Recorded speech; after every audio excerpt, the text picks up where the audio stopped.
Hi everyone, I welcome all of you once again to the classes of spoken English, and we have completed simple tenses and continuous tenses. So today in this class we are going to look at present perfect tense. आज या class मध्ये आपण present perfect tense पाहणार आहोत. यामध्ये आपण positive sentence आणि negative sentence पाहू. तर सुरुवातीला या ठिकाणी तुम्हाला मी प्रेझेंट परफेक्ट टेन्सचे जे स्ट्रक्चर आहे ते स्ट्रक्चर लिहून देतो आणि त्या स्ट्रक्चरवरच आपण पॉझिटिव्ह अँड निगेटिव्ह सेंटेन्स पाहणार आहोत. तर बघा स्ट्रक्चर या ठिकाणी सुरुवातीला येईल बघा subject. Subject plus have has, have oblique has plus V3 plus object, हे झालं स्ट्रक्चर. यामध्ये काहीही अवघड नाहीये. काय बघा बरं, सब्जेक्ट आहे plus have has plus V3 plus object झालं स्ट्रक्चर. आता तुम्हाला मी हे सांगतो नेमका हॅवचा यूज कुठे करायचा आणि हॅजचा यूज कुठे करायचा. तर बघा हॅवचा यूज कुठे करायचा तुम्हाला सांगतो मी. हॅव ज्यावेळेस सब्जेक्ट हे प्लुरल असतात आणि त्यावेळेस आपण हॅवचा यूज करतो. मग आता प्लुरल सब्जेक्ट कोणते बघा, वी, यू, दे. आणि यामध्ये काय माहितीये का अपवाद आहे. आय जो आहे का नाही, आय हा सिंग्युलर सब्जेक्ट आहे, पण तरी सुद्धा माहितीये का आपण आय सोबत हॅवचा यूज करतो प्रेझेंट परफेक्ट टेन्स मध्ये. हे लक्षात ठेवायचं तुम्हाला. नाहीतर तुम्ही म्हणसान सर तुम्ही तर सांगितलं अनेक वचनी सब्जेक्ट ज्या ठिकाणी असतील त्याच ठिकाणी आपण हॅवचा यूज करतो, पण तुम्हाला हे पण लक्षात ठेवायचंय हा अपवाद आहे. आय जर असेल ना तर त्या ठिकाणी आपण हॅवचा यूज करणार आय सोबत, आय हॅव. ओके, हे कोणते सब्जेक्ट आहे बाकी, प्लुरल सब्जेक्ट आहे, प्लुरल सब्जेक्ट. डन. हे बघा प्लुरल सब्जेक्ट आहे. आता बघा हॅजचा यूज कुठे करायचा. हॅज तर ज्यावेळेस सब्जेक्ट हे एकवचनी असतील म्हणजे सिंग्युलर सब्जेक्ट असतील त्या ठिकाणी आपण हॅजचा यूज करायचा. तर मग आता सिंग्युलर सब्जेक्ट कोणते बघा, ही, शी, इट प्लस एखाद्या व्यक्तीचं नाव म्हणता येईल किंवा एखाद्या मुलाचं नाव, एखाद्या मुलीचं नाव, कोणाचंही नाव असेल त्या ठिकाणी सुद्धा आपण हॅजचा यूज करतो. फॉर एक्झाम्पल आपण राहुल घेऊ. तर राहुल नंतर काय येईल, राहुल हॅज. काय येईल, राहुल हॅज. हे कोणते सब्जेक्ट झाले, सगळे सिंग्युलर सब्जेक्ट. सिंग्युलर सब्जेक्ट हे पण तुम्हाला लक्षात ठेवायचं आहे. सिंग्युलर सब्जेक्ट ज्यावेळेस आपण सिंग्युलर सब्जेक्टचा यूज करतो त्या ठिकाणी हॅजचा यूज आपल्याला करावा लागतो. आता आपण याच्यावर एक्झाम्पल्स बघू. बघा फर्स्ट एक्झाम्पल. फॉर एक्झाम्पल मला असं म्हणायचं आहे आता किंवा मी अभ्यास केला आहे, मी अभ्यास केला आहे. ही कशी फिलिंग आहे बघा. म्हणजे सकाळी अभ्यास केला आहे आणि मला कोणी विचारलं तू अभ्यास केला का, तर मी काय सांगणार मी अभ्यास केला आहे. बरोबर आहे का नाही. म्हणजे माझ्यामध्ये ती फिलिंग अजून पण आहे. मी सकाळी अभ्यास केलाय त्याची फिलिंग माझ्यामध्ये अजून पण आहे. ज्यावेळेस आपल्यामध्ये ती फिलिंग असते ना समजून जायचं कोणतं प्रेझेंट परफेक्ट टेन्स आहे जे वाक्य आपण बोलणार आहे. आता मला असं म्हणायचं आहे मी सकाळी नाश्ता केला आहे, मी नाश्ता केला आहे. म्हणजे ते नाश्ता मी जेवलो होतो सकाळी जे खाल्लं होतं ते माझ्या पोटामध्ये अजूनही आहे आणि मला त्याची फिलिंग आहे अजूनही. म्हणून मी सांगतो मी जेवण केलं आहे, मी जेवण केलं आहे, मी नाश्ता केला आहे. बरोबर आहे. अशी फिलिंग ज्यावेळेस आपल्यामध्ये असते का नाही समजून जायचं प्रेझेंट परफेक्ट टेन्सचं वाक्य आहे, ते फिलिंग आहे ना त्यामध्ये. आता बघा एक्झाम्पल्स. फॉर एक्झाम्पल मी आज अभ्यास केला आहे तर कसं म्हणणार आपण इंग्लिशमध्ये, I have studied today. I have studied today. आणि या ठिकाणी नेहमी लक्षात ठेवायचं आपण कशाचा यूज करतो, V3चा. वर्बचा जो थर्ड फॉर्म आहे ना त्याचा आपण यूज करतो. तर मी आज अभ्यास केलाय तर कसं म्हणणार आपण इंग्लिशमध्ये, आय हॅव स्टडीड टुडे.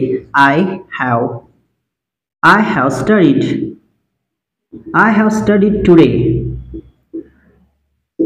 मी आज अभ्यास केला आहे याचा अर्थ काय, मी आज अभ्यास केला आहे म्हणजे सकाळीच केला आहे याचा अर्थ. सकाळी केला असेल किंवा काल केला असेल पण ती फिलिंग माझ्यामध्ये अजून आहे. I have studied today. मी आज अभ्यास केला आहे. टुडे म्हटलं तर आजच केला आहे. Next example. फॉर एक्झाम्पल मला असं म्हणायचं मी राहुलला भेटलो आहे, मी राहुलला भेटलो आहे. म्हणजे याचा अर्थ मी सकाळी भेटला असेल किंवा केव्हाही मदत वाटलं असेल. बरोबर आहे. म्हणून मी म्हटलं मी आज राहुलला भेटलो आहे. जर मला कोणी विचारलं असेल तू राहुलला भेटला का, तर मी म्हणेल त्याला हो मी राहुलला भेटलो आहे, मी राहुलला भेटलो आहे. तर हे वाक्य आपण इंग्लिशमध्ये कसं म्हणायचं बघा, I have met Rahul. I have met Rahul. मी राहुलला भेटलो आहे. I have met Rahul. मी व्यवसाय सुरू केलेला आहे. आता मला असं म्हणायचं मी व्यवसाय सुरू केलेला आहे. तुम्हाला पण माझ्या मागे हे वाक्य म्हणायचे प्रॅक्टिस झाली पाहिजे. तर बघा मी व्यवसाय सुरू केलेला आहे तर मी कसं म्हणायला या ठिकाणी, I have started a business. I have started a business. I have started a business. मी व्यवसाय सुरू केलेला आहे. I have started a business. Next example, मी नाश्ता केलेला आहे. मला असं म्हणायचं मी नाश्ता केलेला आहे, तर मी कसं म्हणणार या ठिकाणी बघा, I have taken a breakfast. I have taken breakfast. मी नाश्ता केलेला आहे. आय हॅव बघा, I have taken a breakfast किंवा ब्रेकफास्ट म्हणता येईल फक्त ब्रेकफास्ट. मी नाश्ता केलेला आहे. I have taken breakfast. आता या ठिकाणी समजा आपल्याला असं म्हणायचं आहे की बघ त्याने ब्रेकफास्ट केलेला आहे, तर कसं म्हटलं असतं या ठिकाणी, त्याने ब्रेकफास्ट केलेला आहे. तर बघा, ही हॅज टेकन ब्रेकफास्ट. त्याने ब्रेकफास्ट केलेला आहे. हीचा यूज करणार या ठिकाणी, आणि सोबत आपण कशाचा यूज करतो, हॅजचा. He has taken breakfast. त्याने नाश्ता केलेला आहे. बघा, he has taken breakfast. He has taken breakfast. त्याने नाश्ता केलेला आहे. मी माझा निर्णय घेतलेला आहे. आता मला असं म्हणायचं मी माझा निर्णय घेतलेला आहे, तर मी कसं होणार या ठिकाणी, मी माझा निर्णय घेतलेला आहे. I have taken my decision. आपण म्हणत नाही कधी कधी मी माझा निर्णय घेतलेला आहे, मला काय करायचंय माझ्या लाईफमध्ये, आपण म्हणतो का नाही. तर मग हे वाक्य कसं म्हणायचं इंग्लिशमध्ये, I have taken my decision. मी माझा निर्णय घेतलेला आहे. आय हॅव टेकन बघा, I have taken my decision.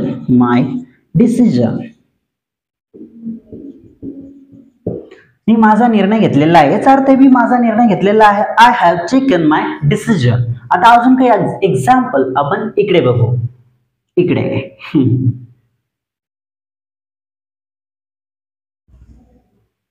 समजतंय ना तुम्हाला? मला कमेंटमध्ये सांगत चला की नाही सर तुम्ही जे घेताय ते मला कळतंय, म्हणजे कसं मला समजतं की नाही तुम्हाला समजत आहे.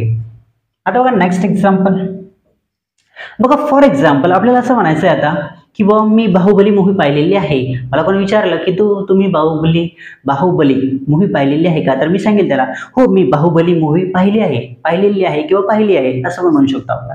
मी बाहुबली मूव्ही पाहिलेली आहे, तर कसं म्हणेल मी इंग्लिशमध्ये, I have watched Bahubali movie. I have watched Bahubali movie. मी बाहुबली मूव्ही पाहिलेली आहे. नेक्स्ट एक्झाम्पल बघा. फॉर एक्झाम्पल मी पुस्तक वाचलेलं आहे. मला म्हणायचं मी पुस्तक वाचलेलं आहे. तर कसं म्हणेल या ठिकाणी मी, I have read the book. बघा रीड आणि जे रीडचं स्पेलिंग आहे नाही READ, तेच माहिती का आपण याला काय म्हणतो, रेड म्हणतो. वरचा जो थर्ड फॉर्म काय READ, रीड स्पेलिंग तेच असेल, पण याला फक्त आपण काय म्हणतो, रेड म्हणतो. काय म्हणतो, रेड. बघा, I have read the book. मी पुस्तक वाचलेलं आहे. I have read the book. मी पुस्तक वाचलेलं आहे. I have read the book. याचा अर्थ काय, मी पुस्तक वाचलेलं आहे. तो म्हणसान सर या ठिकाणी तुम्ही तर रेडच लिहिलं. बाबा रेडचा जो आहे ना हा फर्स्ट फॉर्म आहे, पण माहिती का रेड त्याला आपण जेव्हा थर्ड फॉर्म मध्ये बोलतो का नाही त्यावेळेस माहिती का त्याला रेड म्हणतात, पण स्पेलिंग तेच असते. I have read the book. मी पुस्तक वाचलेलं आहे. नेक्स्ट एक्झाम्पल बघा या ठिकाणी. फॉर एक्झाम्पल मला असं म्हणायचं आहे राहुलने त्याची चूक मान्य केली आहे. तर कसं म्हणणार आपण या ठिकाणी, राहुल सोबत काय येईल आता या ठिकाणी, सब्जेक्ट.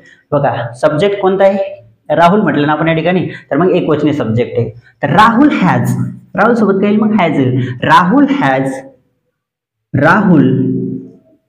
Rahul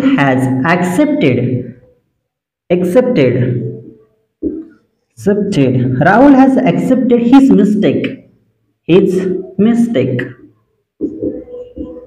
राहुलने त्याची चुकी मान्य केली आहे. याचा अर्थ काय, राहुलने त्याची चुकी मान्य केली आहे. Rahul has accepted his mistake. राहुलने त्याची चुकी मान्य केली आहे. नेक्स्ट एक्झाम्पल बघा. मी जास्त एक्झाम्पल काय घेतोय कारण तुम्हाला समजलं पाहिजे. तुम्हाला एकदा समजलं कधी तुम्हाला स्वतःला माहिती का सेंटेन्स क्रिएट करता येतील, आणि तेच महत्वाचं आहे. तुम्हाला क्रिएट करता आले बस सेंटेन्स, ते महत्वाचं आहे. बरोबर आहे. बघा नेक्स्ट एक्झाम्पल या ठिकाणी. फॉर एक्झाम्पल मला असं म्हणायचंय की ट्रेन स्टेशनवर आली आहे. तर कसं म्हणणार आपण, द ट्रेन म्हणजे रेल्वे स्टेशनवर आली आहे. The train has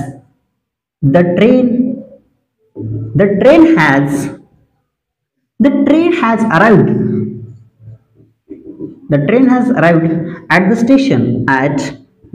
station. Train स्टेशनवर आलेली आहे, ट्रेन स्टेशनवर आलेली आहे. तर हे वाक्य आपण कसं म्हणणार इंग्लिशमध्ये? The train has arrived at the station. Okay done.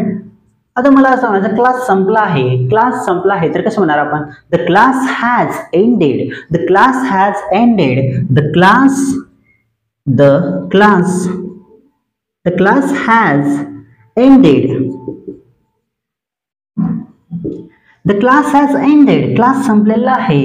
The class has ended. Movie संपलेली आहे, मूव्ही म्हणजे काय? चित्रपट, चित्रपट संपले आहे. तर कसं म्हणणार आपण इंग्लिशमध्ये?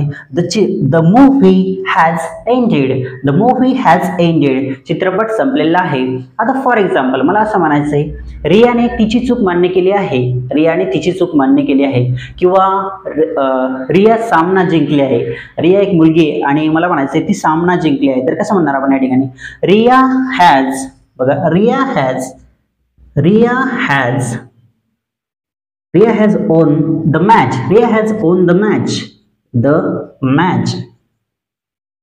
Riya has won the match. Riya match जिंकली आहे. Riya has won the match. Riya match जिंकली आहे. अशा पद्धतीने. आता आपण माहिती का काही नेगेटिव्ह सेंटेन्स या ठिकाणी बघू. तर नेगेटिव्ह सेंटेन्सचं जे स्ट्रक्चर आहे त्या ठिकाणी तुम्हाला लिहून देतो मी आणि त्याच्यावर मग आपण एक्झाम्पल्स घेऊ. नेगेटिव्ह सेंटेन्सचं जे स्ट्रक्चर आहे त्यामध्ये फक्त थोडाफार चेंजेस होतो. हे जे स्ट्रक्चर आहे यामध्ये थोडाफार चेंजेस होतो, जास्त नाही. बघा आता या ठिकाणी स्ट्रक्चर नेगेटिव्ह सेंटेन्स आहे, negative sentence. Okay done. Structure सुरुवातीला येईल बघा, subject plus have has, have oblique has plus not plus V3 plus object. झालं स्ट्रक्चर. यामध्ये काही थोडं फक्त नॉट टाकलं या ठिकाणी आपण. काय टाकले? नॉट. बाकी स्ट्रक्चर सेम आहे. काय स्ट्रक्चर बघा, subject plus have has plus not plus V3 plus object. समजलं तुम्हाला? आता मी याला पुसून घेतो. इकडे आपण एक्झाम्पल्स घेणार आहोत, नेगेटिव्ह सेंटेन्स आपण घेणार आहोत आणि तुम्हाला मी यामध्ये कुठे काय करायचं म्हणजे काही नियम आहेत ना, ते महत्त्वाचे नियम सांगणार आहे. त्यामुळे काळजीपूर्वक लक्ष द्या. शेवटी घेऊ आपण ते नियम, किंवा तुम्हाला इथे असं वापरायचं तिथे तसं वापरायचं हे सांगणार आहे मी तुम्हाला. काळजीपूर्वक लक्ष द्या. ओके. याला पुसून मी तुम्ही याचा स्क्रीनशॉट मारून घ्या लगेचच. तर बघा या ठिकाणी आपण हे पण पुसून घेतो. ओके, हे सर्वच पुसून घेतो.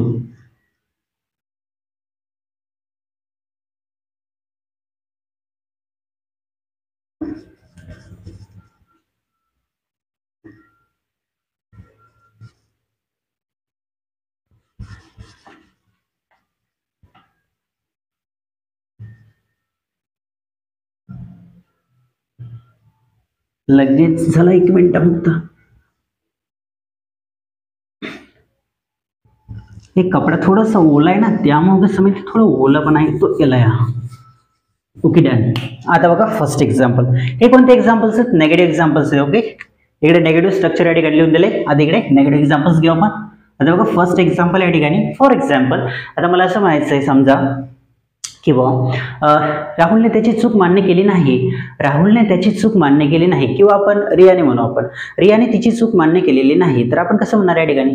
त्या ठिकाणी रियाने चूक मान्य केली होती, या ठिकाणी रियाने चूक मान्य केली नाही, रियाने तिची चूक मान्य केली नाही. तर हे वाक्य आपण इंग्लिशमध्ये कसं म्हणणार बघा, Riya has not accepted her mistake. Her म्हणजे तिची, रियाने तिची चूक मान्य केली नाही. Riya has not accepted her mistake. Next example. समजतंय ना तुम्हाला? एकदम सिंपल आहे. आता मला असं म्हणायचंय, राहुल सामना जिंकला नाही, राहुल सामना जिंकलेला नाही, राहुल सामना जिंकलेला नाही. म्हणजे आता सामना झाला होता आणि राहुल तो सामना जिंकलेला नाही. राहुल बघा, राहुल हॅज नॉट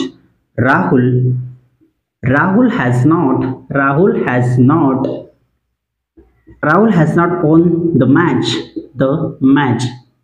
राहुल सामना जिंकलेला नाही. याचा अर्थ काय? राहुल सामना जिंकलेला नाही. Rahul has not won the match. Next example बघा. फॉर एक्झाम्पल आता मला असं म्हणायचंय, किंवा मी आज अभ्यास केलेला नाही, माझ्या मित्राने विचारले मला, तू अभ्यास केलेला आहे? मी त्याला सांगितलं त्या ठिकाणी मी आज अभ्यास केलेला नाही. तर कसं म्हणणार मी? I have not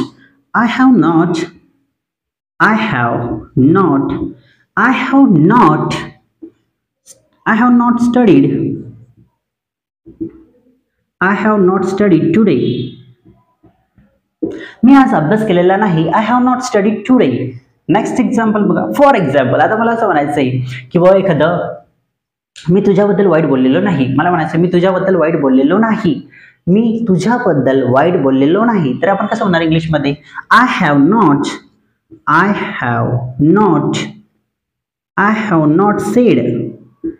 not said wrong किंवा बॅड पण म्हणू शकतो आपण. Wrong oblique bad about you. मी तुझ्याबद्दल वाईट बोललेलो नाही. याचा अर्थ काय? मी तुझ्याबद्दल वाईट बोललेलो नाही. I have not said wrong about you किंवा बॅड पण. हे दोन्ही शब्द आपण दिले तुम्हाला मी, रॉंग आणि बॅड. तुम्हाला जो शब्द योग्य वाटला तो त्या ठिकाणी यूज करायचा. मी तुझ्याबद्दल वाईट बोललेलो नाही. I have not sed bad about you, अशा पद्धतीने. नेक्स्ट एक्झाम्पल बघा. फॉर एक्झाम्पल, मला असं म्हणायचंय मी पुस्तक वाचलेलं नाही. तर कसं म्हणणार? आय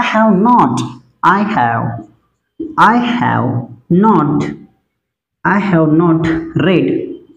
आता या ठिकाणी काही आय हॅव नॉट रेड, मग तू मसन रेड लिहिलं आणि रीडिंग थर्ड फॉर्म येतो, वर्बचा तिसरा फॉर्म. याला फक्त उच्चार कसा करायचा? रेड करायचा. I have not read the book. मी पुस्तक वाचलेलं नाही, अशा पद्धतीने. आता मी तुम्हाला हे सांगणार होतो, काय एक तुम्हाला म्हणजे यातला नियम महत्वाचं काहीतरी सांगणार होतो, ते सांगतो तुम्हाला या ठिकाणी एका एक्झाम्पल वरून.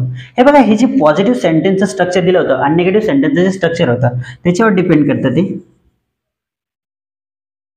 आता बघा, स्ट्रक्चर काही लिहित नाही, डायरेक्ट एक्झाम्पल देतो बघा. फॉर एक्झाम्पल, मला पॉझिटिव्ह सेंटेन्स आणि हे निगेटिव्ह सेंटेन्स असं तुम्ही समजून घ्या.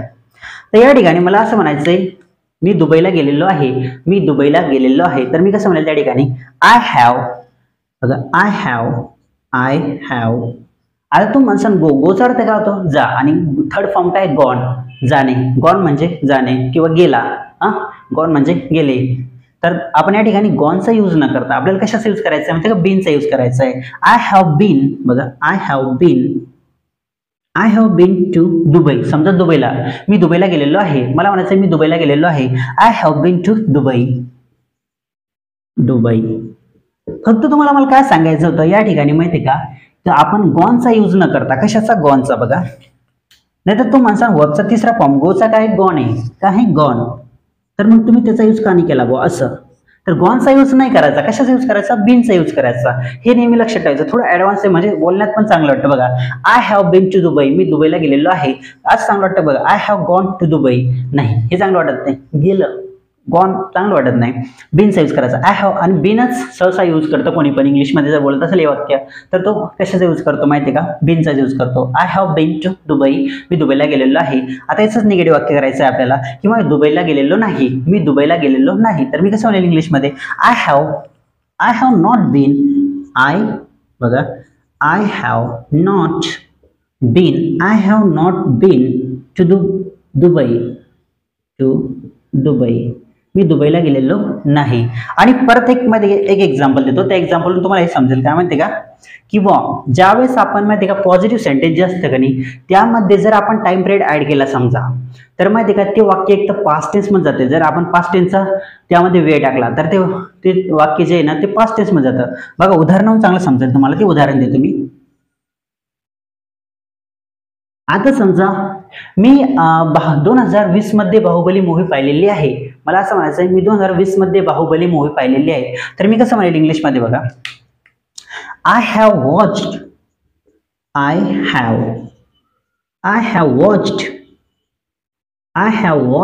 बाहुबली मूवी.